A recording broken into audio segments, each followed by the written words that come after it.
పద్మావతి పంచాయతీకి నమస్తే. ఇవాళ ముచ్చటేందో చూద్దాం. ఏమమ్మా రోజమ్మా, అప్పుడు అధికారంలో ఉన్నప్పుడు నీ తూరి 20 మందిని 30 మందిని బిజినెస్ మ్యాన్లని తీసుకుపోయిందంటారన్నమాట కదా దర్శనానికి. పోయి వస్తే 30 లక్షల దుడ్లు, పోయి వస్తే 40 లక్షల దుడ్లు. అవి ఎక్కడాయా? నీ ఒంటి మీద బంగారం అయ్యా, నీ ఒంటి మీద చీరలాయా, సిరిగి సాటాయా? ఏమంటావు రాజు? ఏముంటది, అధికారం ఉంటే ఒక లెక్క, అధికారం లెక్క ఉంటే ఇంకో లెక్క మాట్లాడుతున్నారు. ఇటు కథ గా తిరుపతిలో జరిగిన తొక్కిసలాట మీద గా రోజక్క ఎట్లాంటి మాటలు మంచి మాటలు చెప్తాందో ఈనుండ్రి. సనాతన యోధుడు తిరుపతిలో ఆయన డిక్లేర్ చేసుకున్నాడు, నేను సనాతన యోధుణ్ణి, హిందువుల పక్కన నిలబడుతున్నా, హిందువులకు ఏదైనా జరిగితే నేను ఊరుకోను అన్నావు.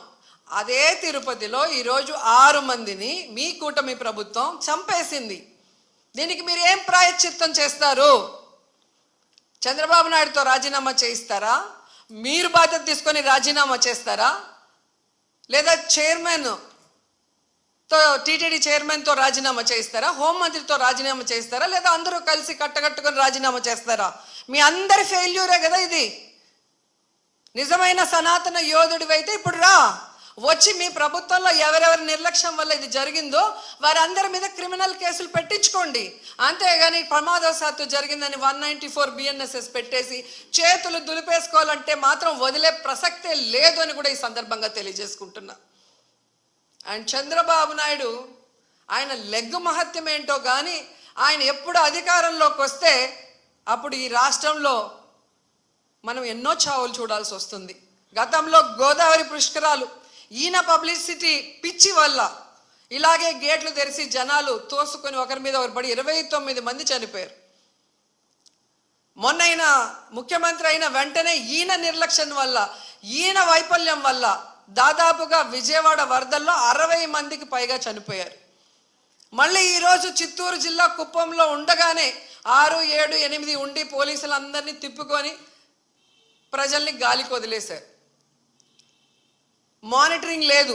ఇన్ని లక్షల మంది వస్తున్నారు, వీళ్ళకి ఏం సదుపాయాలు చేశారు, వీళ్ళకి ఎలా టోకన్స్ ఇస్తున్నారు, ఎక్కడ క్యూ లైన్స్ ఇచ్చారు అనేది ముఖ్యమంత్రి పట్టించుకోడు, చైర్మన్ పట్టించుకోడు, ఎస్పీ, కలెక్టరు, అలాగే ఎండోమెంట్ మినిస్టర్ ఎవరు పట్టించుకోరు.